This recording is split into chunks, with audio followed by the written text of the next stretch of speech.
Guys, এটা আমাদের গ্রামের প্রাথমিক ও উচ্চ প্রাথমিক বিদ্যালয়ের টিফিনের সময়ের দৃশ্য। এখান দিয়ে যাচ্ছি, হঠাৎ করে এরকম একটা দৃশ্য দেখে পাটা একটু থেমে গেল, আর ছোটবেলার স্কুল জীবনের কথা মনে পড়ে গেল।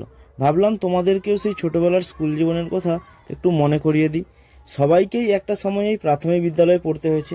তখন স্কুলে ক্রিকেট বা ফুটবল খেলার সরঞ্জাম সেরকম একটা ছিল না। তখন আমরা স্কুলে আসতাম, আর টিফিন হলেই মাঠে এদিক ওদিক দৌড়ে বেড়াতাম। এখন স্কুলে ক্রিকেট ফুটবলের সমস্ত ধরনের সরঞ্জাম রয়েছে, ওরা এখন ক্রিকেট খেলছে। তখন যখন ছোট ছিলাম ভাবতাম কবে আমরা বড় হব, বড় হলে এদিক ওদিক নিজের ইচ্ছে মতো ঘুরে বেড়াবো। কিন্তু ধীরে ধীরে যখন বড় হলাম বুঝতে পারলাম ছোটবেলাটাই ঠিক ছিল। তখন হয়তো কাঁধের ব্যাগটা একটু ভারী লাগতো, কিন্তু মাথায় এত বোঝা ছিল না।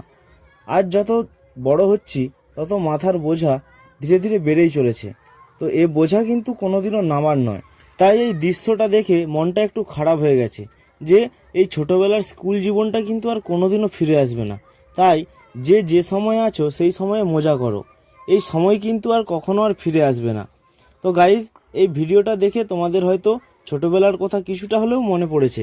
তো ছোটবেলার কিছু স্মৃতি যদি তোমাদের মনে পড়ে তাহলে কমেন্ট করে অবশ্যই জানিও, আর ভালো লাগলে লাইক করে সাবস্ক্রাইব করে দিও।